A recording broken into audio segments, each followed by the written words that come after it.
Bismillahirrahmanirrahim. Assalamualaikum warahmatullahi wabarakatuh. Bismillah wa billah wa khairil asma'il husna kulluha lillah. Asyhadu an la ilaha illallah wahdahu la syarikalah. Wa asyhadu anna Muhammadan abduhu wa rasuluh. Allahumma shalli ala sayyidina Muhammad wa ali sayyidina Muhammad fil awwalin. Wa shalli wa sallim ala sayyidina Muhammad wa ali sayyidina Muhammad fil akhirin. Wa sholli wa sallim ala sayyidina Muhammad wa ali sayyidina Muhammad bin nabiyyin. Wa sholli wa sallim ala sayyidina Muhammad wa ali sayyidina Muhammad fil mursalin. Wa sholli wa sallim ala sayyidina Muhammad wa ali sayyidina Muhammad fil mala'il a'la ila qiyami yaumiddin. Amma ba'du, teman-teman, jumpa lagi dengan saya untuk materi yang sama, yaitu tentang imamah atau bab kepemimpinan. Kemarin atau sebelumnya kalian sudah menyaksikan video berkaitan dengan kepemimpinan, sudah 2 kali pertemuan. Ini adalah pertemuan yang terakhir untuk materi ini. Sebelum kita melanjutkan, kita akan berdoa dulu bersama-sama. Mari kita sama-sama menyimak doa berikut ini.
Baik teman-teman, kita lanjut ya. Setelah kita berdoa tadi, kita akan ulang kembali peristiwa yang sudah dijelaskan di video sebelumnya yang disebut dengan peristiwa Ghadir Hum ya.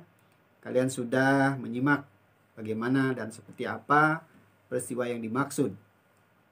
Kita ulang kembali atau kita review kembali dulu bahwa Nabi Muhammad pada hari-hari terakhir kehidupannya setelah menghadiri manasik haji yang dikenal dengan Hujjatul Wada atau haji perpisahan ya. Haji Wada atau Hujjatul Wada, haji perpisahan. Kemarin saya jelaskan yang dimaksud dari haji Wada itu adalah Rasulullah tidak lagi berhaji setelah itu karena itu haji terakhir. Karena setelah itu beliau 75 hari kemudian wafat ya.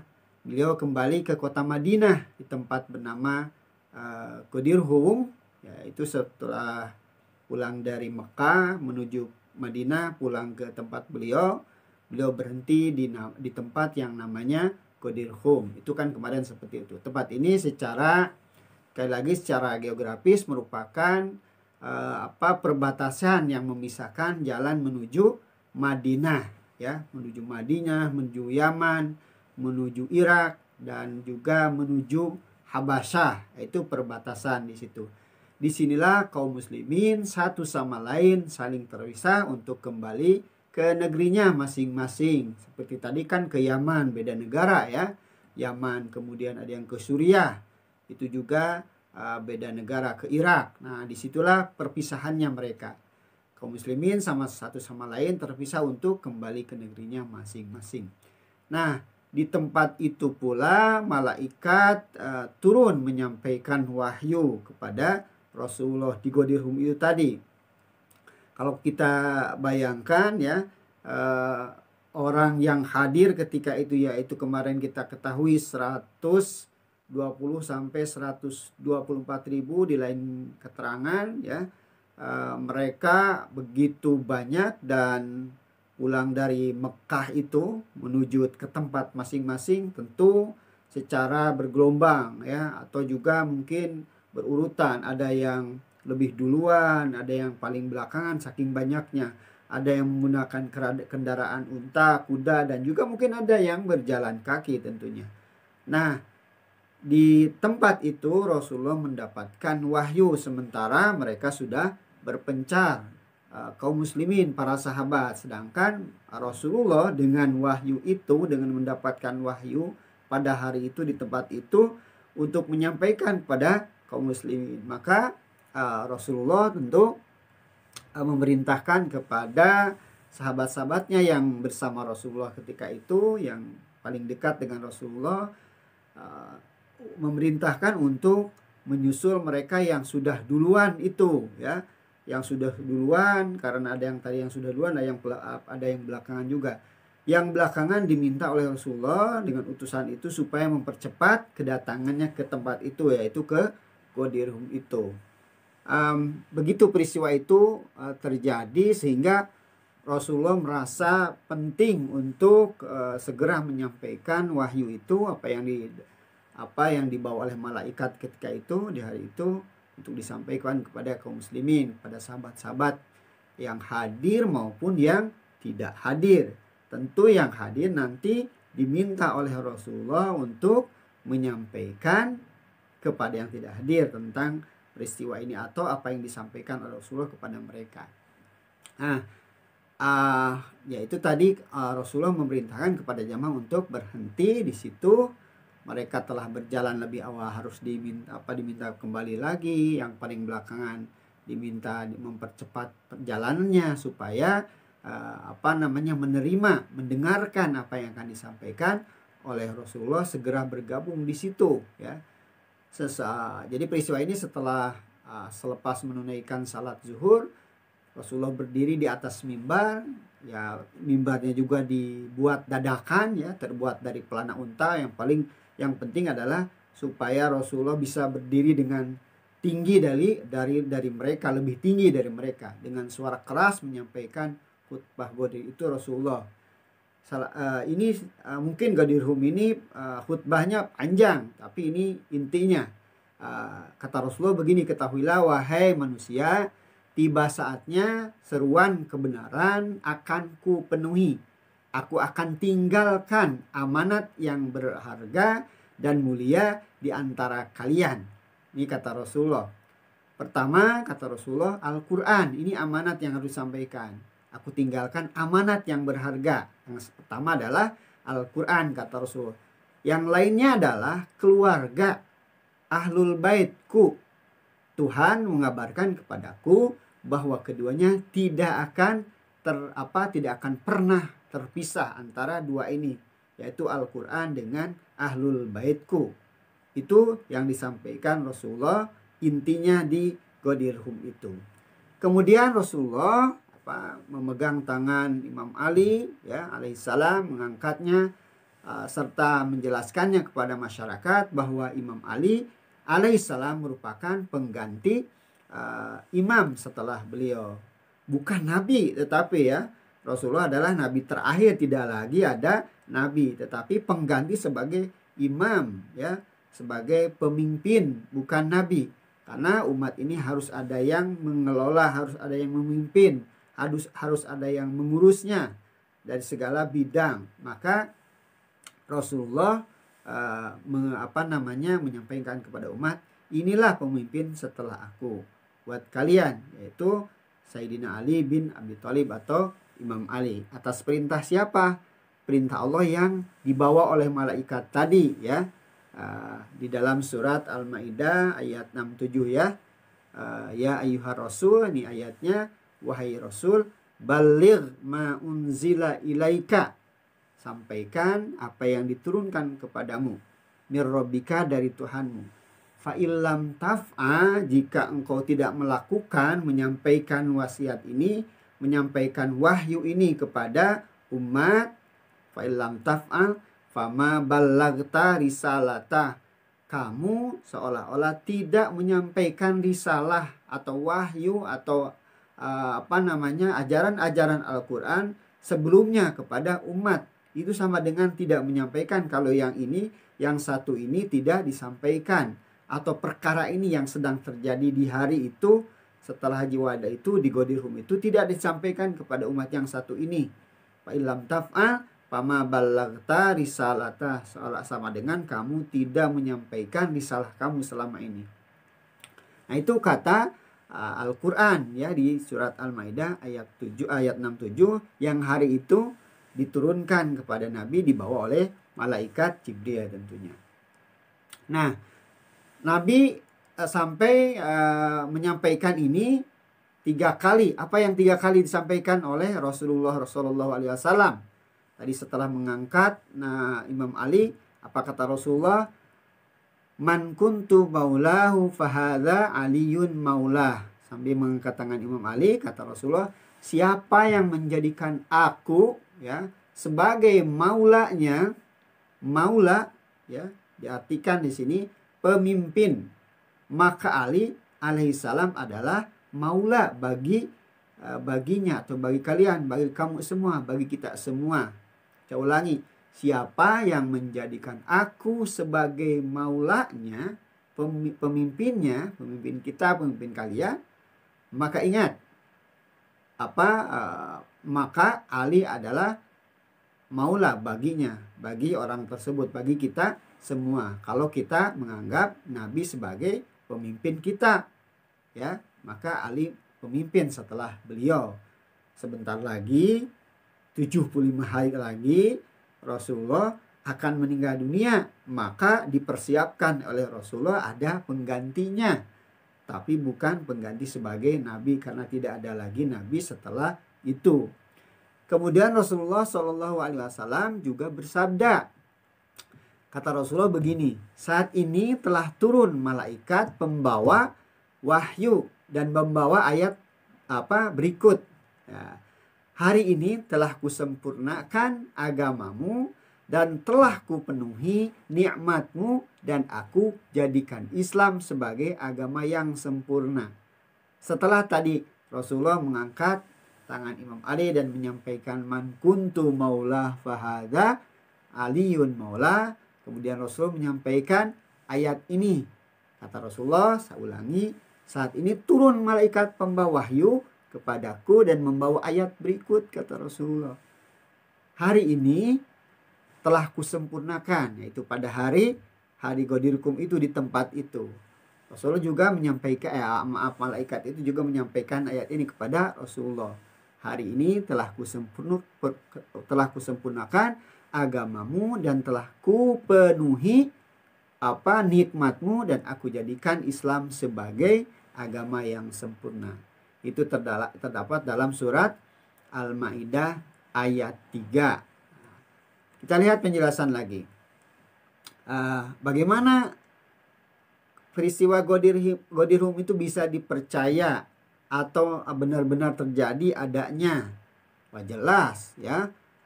Banyak hadis yang menyampaikan itu di dalam buku-buku hadis tentang peristiwa ini.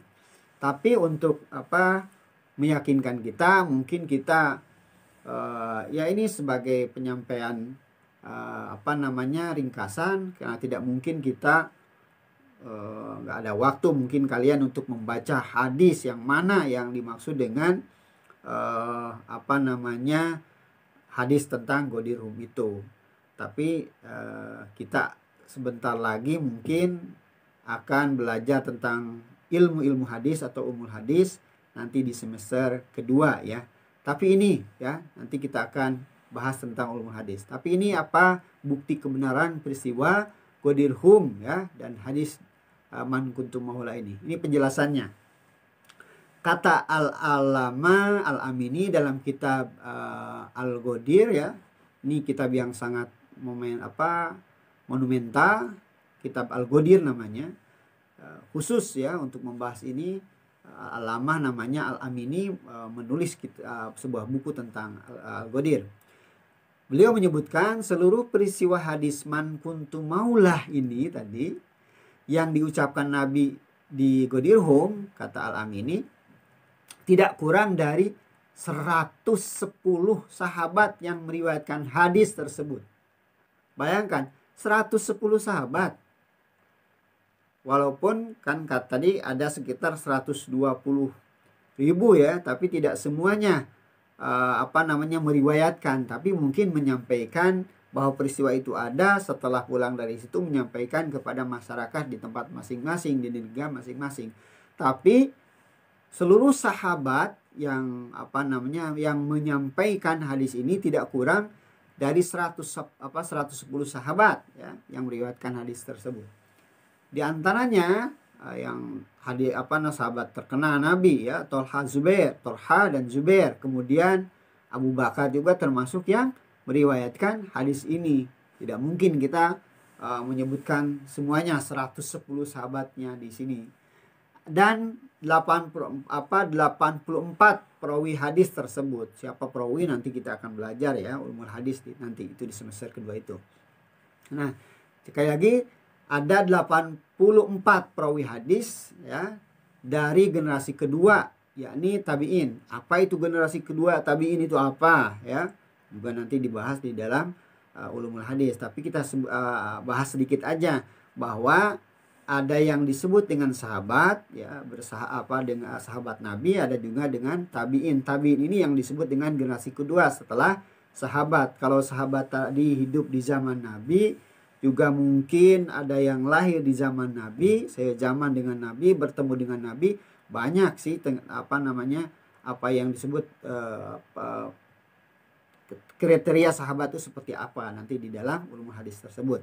Tetapi kita jelaskan di sini bahwa yang disebut dengan tabi'in tadi adalah generasi kedua setelah sahabat. Yang pertama tadi sahabat itu sezaman, lahir di zaman Rasulullah, ketemu dengan Rasulullah.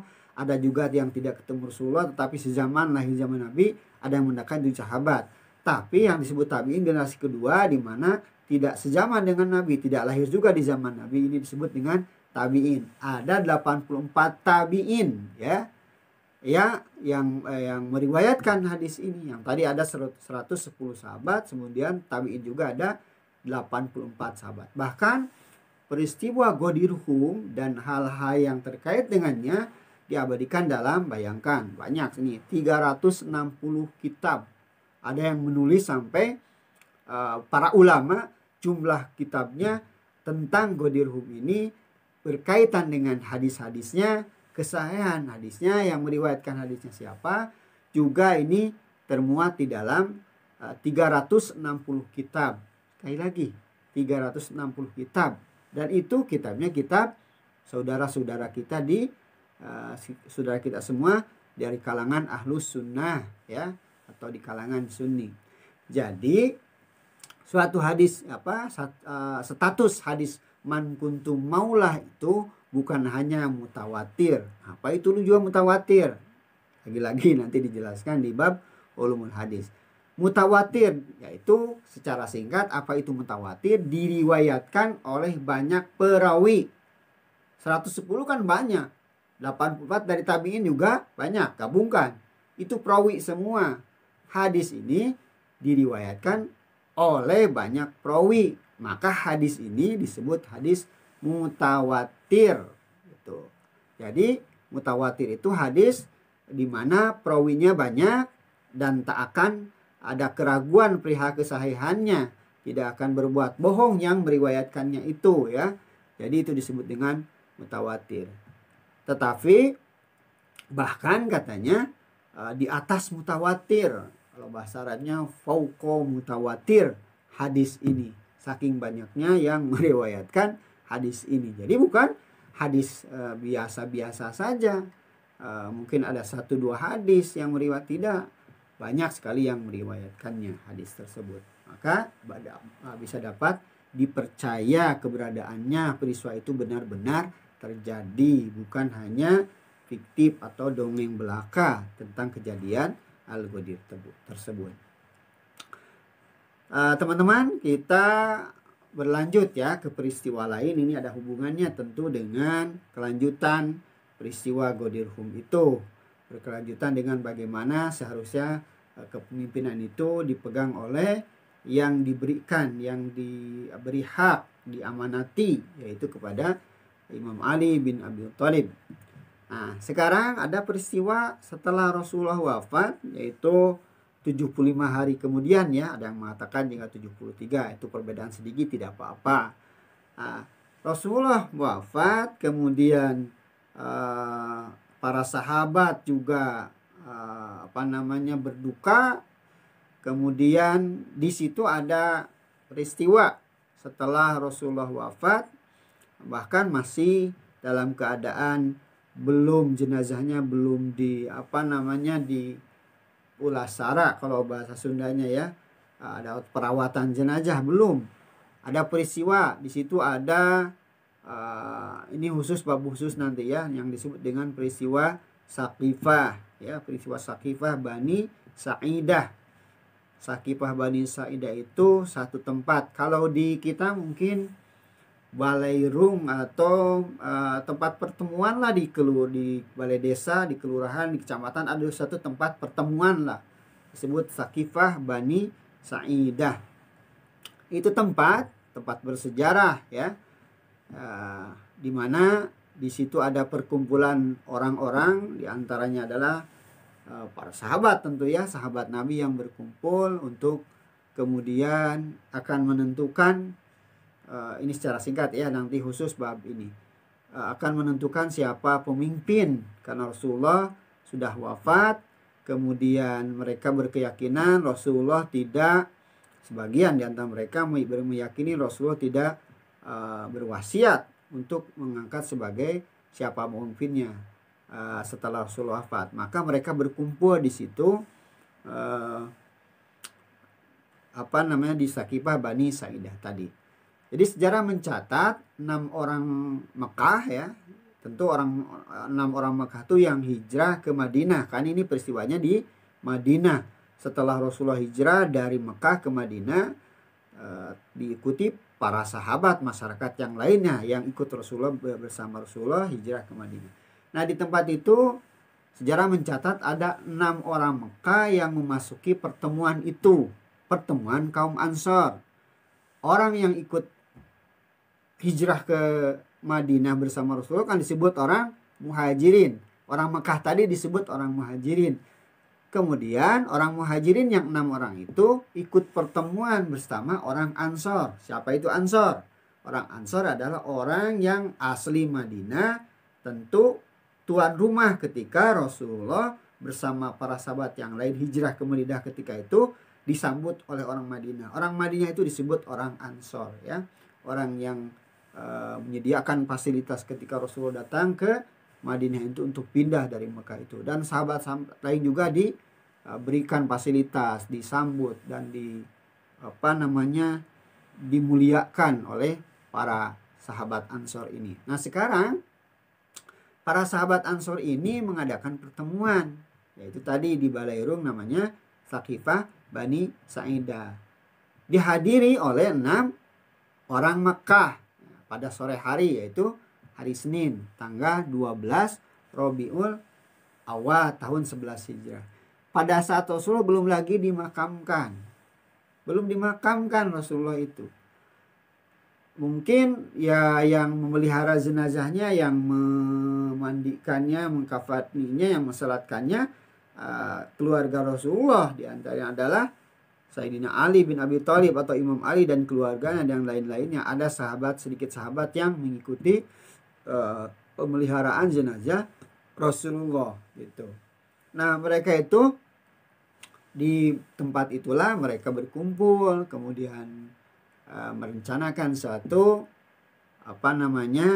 bagaimana ini ada pemimpin yang harus diangkat karena Rasulullah sudah wafat. Di situ direncanakannya ya. Mereka itulah siapa? Abu Bakar yang kumpul itu ya, Umar, kemudian Abu Ubaidah, ada lagi 3 orang lagi yaitu Mughirah bin Syu'bah, kemudian Abdurrahman bin Auf dan Salim Maula, kemudian juga Abu Hudzaifah yang kumpul di situ itu ya bersama kaum Ansor.